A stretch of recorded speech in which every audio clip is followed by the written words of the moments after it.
கிறிஸ்துவுக்குள் பிரியமானவர்களே, இந்த மனமகிழ்ச்சியான காலை வேளையிலே உங்களை சந்திப்பதில் மிகவும் மகிழ்ச்சி அடைகிறேன்.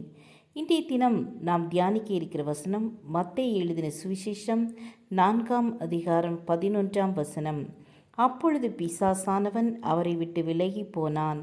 உடனே தேவதூதர்கள் வந்து அவருக்கு பணிவிடை செய்தார்கள்.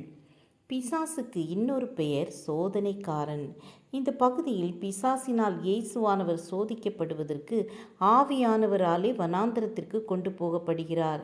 நம்முடைய வாழ்க்கையிலும் ஆண்டவருக்கு தெரியாமல் எதுவும் நடக்காது என்பதை நாம் நினைவில் கொள்ள வேண்டும்.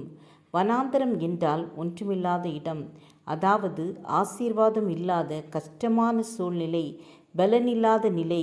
இந்த நேரங்களில் ஆவியானவரின் உத்தரவோடு சோதிக்க வருகிறான். இயேசுவும் 40 நாள் உபவாசம் இருந்து பசியோடு இருக்கிற போது சாத்தான், நீர் தேவனுடைய குமாரனேயானால் இந்த கல்லுகள் அப்பங்களாகும்படி சொல்லும் என்கிறான்.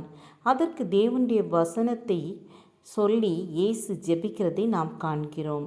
நம்முடைய வாழ்க்கையிலும் வியாதி, வறுமை, கடன், குழந்தை பாக்கியம் இல்லாமை போன்ற வனாந்தரமான சூழ்நிலைகள் வரும்போது அவருடைய வசனத்தை சொல்லி நாம் ஜெபிக்க வேண்டும்.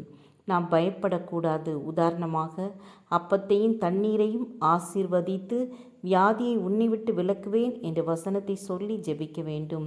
வாய்க்குள்ளே போகிறது மனுஷனை தீட்டுப்படுத்தாது, வாயிலிருந்து புறப்படுகிறதே மனுஷனை தீட்டுப்படுத்தும் என்கிறார். இருதயத்தின் நினைவுகளை வாய் பேசும். நம்முடைய இருதயமும் சுத்தமாக இருக்க வேண்டும்.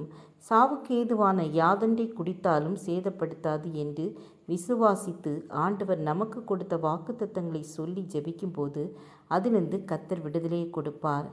எபேசியர் 6ஆம் அதிகாரம் 12 முதல் 18 வரை உள்ள வசனங்களை நாம் வாசிக்கும் பொழுது நாம் பிசாசுக்கு எதிர்த்து நிற்க வேண்டும். ஓடுகிற நாயை கண்டால் துரத்துகிற நாய்க்கு இலக்காரம் என்ற பழமொழி தமிழில் உண்டு. நாம் சோதனைகளை கண்டு சுருண்டு விடாமல் அவைகளை எதிர்த்து நிற்க வசனம் என்னும் ஆவியின் பட்டயம், இரட்சிப்பு என்னும் தலைசீரா, விசுவாசம் என்னும் கேடகம், சோதனைக்குட்படாதபடி விழித்திருந்து ஜெபம், நீதி என்னும் மார்க்கவசத்தை தரித்தவர்களாயும் நிற்கும்போது பிசாசு நம்மை விட்டு ஓடிப்போவான். தேவதூதர்கள் நமக்கு பணிவிடை செய்வார்கள். ஜெபம் செய்வோம். எங்களை நேசிக்கிறதான அன்பின் பிதாவே, நாங்கள் பிசாசுக்கு எதிர்த்து நிற்க பலன் தாருங்க. இயேசுவின் நாமத்தில் பிதாவே, ஆமேன் ஆமேன். God bless you.